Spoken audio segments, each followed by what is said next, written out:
Saksi hidup PKI, Profesor Salim Said angkat bicara terkait sejarah pemberontakan Partai Komunis Indonesia atau PKI di Indonesia. Fajar.id.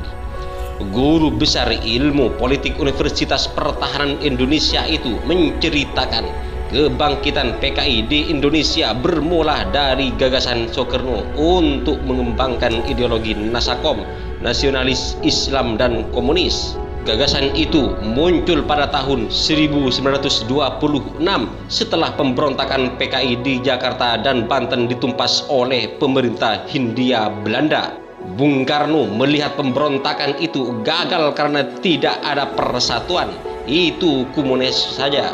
Jadi Bung Karno mengajak persatuan nasionalis Islam dan komunis atau Nasakom. Nggak ada masalah waktu itu, ucap Salim Said dalam video yang dibagikan di kanal di YouTube Egis Purnama. Salim menjelaskan pada tahun 1948 atau setelah Indonesia merdeka terjadi pemberontakan PKI di Madiun yang menelan banyak korban, baik dari kalangan ulama atau TNI.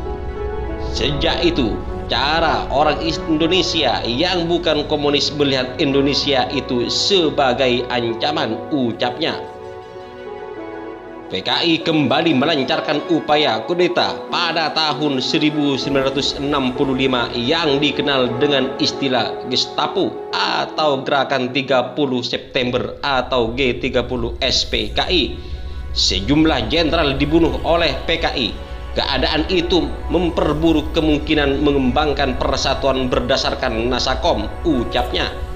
Akhirnya Bung Karno tersingkir dan Nasakom tidak dibicarakan lagi. Habis sudah sejarahnya, tambah pria 77 tahun tersebut.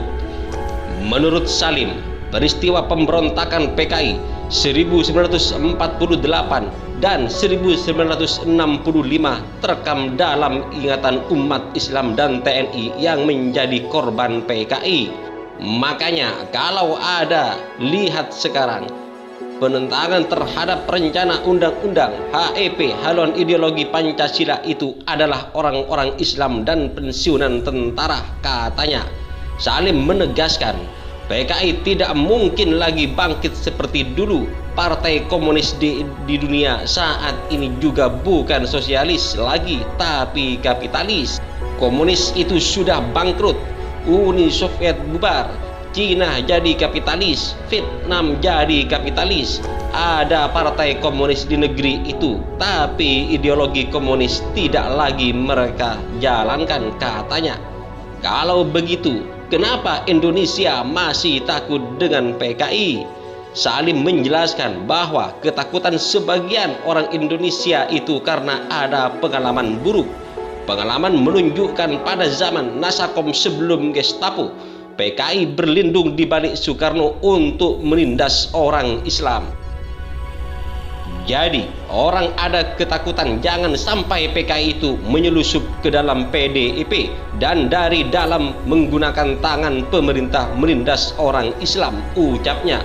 Jangan lupa ada anak PKI namanya Ripka Ciptaning yang menulis buku Bangga Jadi Anak PKI. Dan dia itu adalah pengurus PDIP, imbuhnya. Salim meyakini Ripka Ciptaning tidak akan membentuk atau menghidupkan kembali Partai Komunis di Indonesia, tetapi dia bisa saja meminjam tangan pemerintah untuk balas dendam kepada orang Islam. Dia bisa menggunakan kekuasaan, meminjam tangan pemerintah, membalaskan dendamnya kepada orang-orang Islam. Ini yang ditakutkan oleh orang Islam, bukan partai komunisnya. Partai itu sudah bangkrut, pungkas Salim.